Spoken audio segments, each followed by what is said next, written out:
Sean Haney here with RealAgriculture.com for a little bit of a farm tech preview. And right now I'm joined by one of the big farm tech speakers. It's Kristjan Hebert, and he is based in Saskatchewan. How are you doing today, Kristjan? Good. You, Sean? Good. Kristjan, tell us a little bit about yourself really quickly. Yeah, I guess like you said, Kristjan Hebert. We farm at Fairlight, Saskatchewan, which is just south of Moosomin. Run a grain and oilseed operation down here. My background, I guess I took a commerce degree and did my chartered accountant designation while interning and doing a bunch of ag work with Myers Norris Penny. And came farming full-time, I guess, in 2009, but rented land all along the way. And I do a bunch of work or sit on the board for Global Ag Risk Solutions. And I guess one other thing to do with the 5% rule is I took TPAP out of Texas A&M, run by Danny Kleinfelter. So there's a lot of tidbits and points relating back to Danny when you hear the speech. Yeah, cool. Okay, so at Farm Tech, your presentation is called the 5% rule. I've heard you speak a couple times. It's always immensely interesting.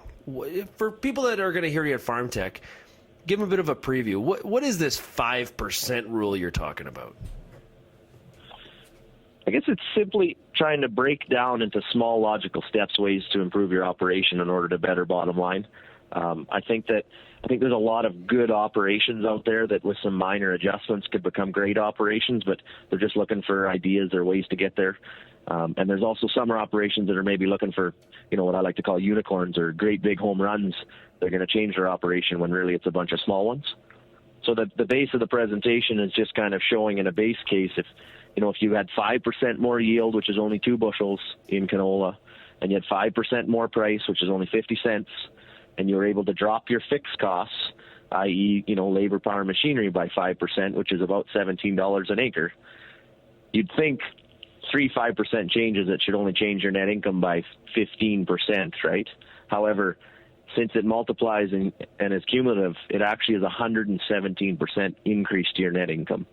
And when you break it down to 2 bushels, 50 cents, and a $17 change in efficiencies, it seems like it's attainable, and you can set some logical step-by-steps in your business plan to attain it. So do you think that too many people are whether they're searching for yield or they're searching for revenue, they're always looking for that silver bullet, that thing that's going to provide that 20% increase in net income or 110% increase in net income with just something that's just really setting themselves up for failure in the first place? I think in general we'd all like to find a silver bullet. That's why we keep buying 649 tickets. But I think people tend to focus on what they're good at, maybe not necessarily where they should be looking. And I think in general, in a lot of businesses, but in agriculture in particular, there maybe isn't a lot of things done in order to benchmark against what you did last year, or what you did against other producers, or what you did against the province, or let's be honest, we're in a world market now, what you're doing against the rest of the world. So therefore, if you're never looking or comparing your operation to others, even it is to your own of the last 3 or 4 years, how do you know where you can improve? You just make the assumption that you've always done it this way, so it's right? When maybe we should be looking at things as in, if it's not broke, it just means I haven't looked hard enough. So if we're trying to make achieve this 5% rule and get the outcome of that 110% increase, what are kind of some first steps, some simple things to do in order to get ourselves on that right path? I guess for me, I always go back to my financial background. So I like to break down financial statements into easy ways to assess, and we'll go through that in the presentation. So two main categories on your income statement will be what I'll explain as gross margin and labor, power, and machinery.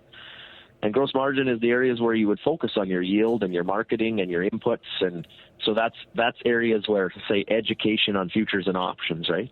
I think in general, we tend to go to a ton of agronomy conferences and listen to a lot of things on agronomy, which is very important. But how many of us spend the exact same amount of time learning how to utilize a put and a call in our hedging strategy? So education, I think, can have a lot to do with it. Obviously, agronomy has a lot to do with yield. Items like, variable rate and testing. I'm a big believer in on-farm trials because everything works a little different on everyone's own farm. When it comes to inputs, something as simple as sectional control can save you 5 to 15% of field. That's a pretty easy change to implement. And then down in labor, power, machinery, it's kind of what I call, it's the cost of getting the work done. So it's humans, fuel, and machinery. Whether you lease it, custom work, own it, that doesn't really matter. And, there's there's up to $50 to $75 an acre in there of efficiency between the most efficient farmers in labor power machinery and the most inefficient ones. So literally that means there's farms pulling into a field side by side, and one farm is already making $75 an acre than the other simply because they're more efficient on the fixed costs. That's impactful. Yeah. Why do you think that sometimes we don't necessarily look at our farms kind of in this manner? Is it just as simple as we focus on what we're good at, which for a lot of farmers out there, it's raising livestock and growing the crop?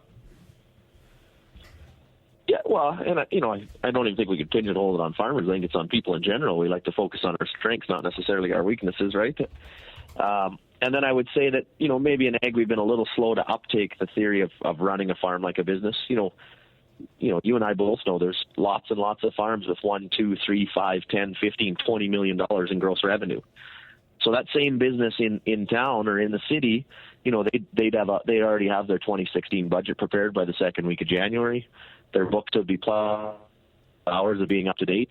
They'd be checking their books monthly back to budget and understanding, why is variance on repairs and maintenance high this week, or why did we pay an extra $12 a ton for fertilizer this year over last year? Like, those businesses would be looking at that, and I'm pretty sure that you and I could count on one hand how many farms are actually doing that analysis. And if you don't have the data in order to do the analysis, it's really hard to take the next step to make the proper steps to become better.